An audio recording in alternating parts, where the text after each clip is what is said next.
Cubs, it's Mrs. Longaker. I promised you some videos on some activities that you may have never considered for exercise, and today is a good one. We are snowshoeing today. So I wanted to introduce you to this activity because it's awesome exercise. I just came up a hill and I'm huffing and puffing. But we have to talk about equipment first and safety and some things like that. Okay, so you have to first have a pair of snowshoes and a pair of trekking poles. I'm going to show you, hold on, like this, right? And snowshoes are sized, they're not all the same. So you need ones that for your weight and that will handle your shoe size and all that. So there's a little research to be done there. You can rent them, you don't have to buy them. So that's a good savings, but I want you to see how beautiful it is here. Look behind me. Ooh, gorgeous, gorgeous, gorgeous. Okay. Now, there's been some heavy snow up here in the last week or so. So also you can see that my tracks are pretty deep. Ooh, look at that. That's where I just came up. So whenever there's a lot of snow, you know, so you're going to be even better exercise because you're going to sink pretty deep even with your snowshoes on. My return trip will be easier because what I want to do is follow my tracks.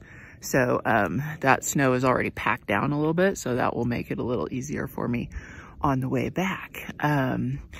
You should, unless you're very familiar with the area where you are, never go snowshoeing alone. And you also need to make sure you're prepared. I got my camelback on with my water, and that kind of thing. You know, items I might need for emergencies. You always want to dress in layers because obviously it's cold and, but you're going to get hot as you are exercising and working. So you might want to shed some layers. So, but you got to come prepared. So we'll talk more about that in a little bit. Okay. And on the way back, I'm going to film a little bit so you guys can actually see it in action down there. All right. That's where I came up the hill, right?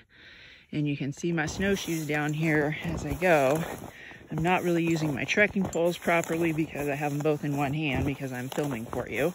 But you can see, like I told you before, that my return trip is going to be easier because I'm walking in my tracks from before, right? So that your snowshoes will compress the snow. If I didn't have snowshoes on and I was just trying to do this in a pair of boots, I would be sinking up to my hips because this is some deep snow. Watch my poles.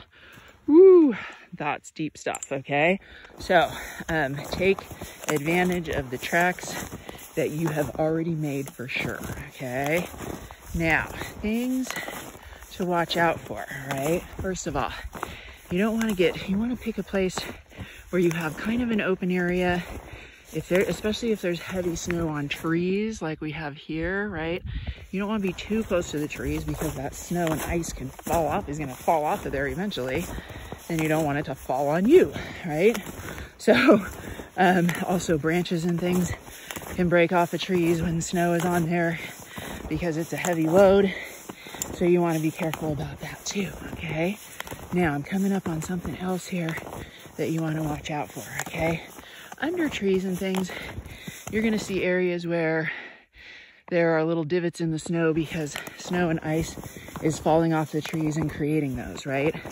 When you are snowshoeing in smooth snow, though, you still want to watch out and not just go anywhere because you see this area up ahead of me right here where there's like a little indentation, right? That indicates something's underneath there. So a lot of times there are little streams or creeks. That's what I think this one is here. You'll see humps, you know, that could be tree stumps, down logs, that kind of thing, rocks. But this right here in particular says creek bed, and there could be water underneath there, and you do not want to end up in there.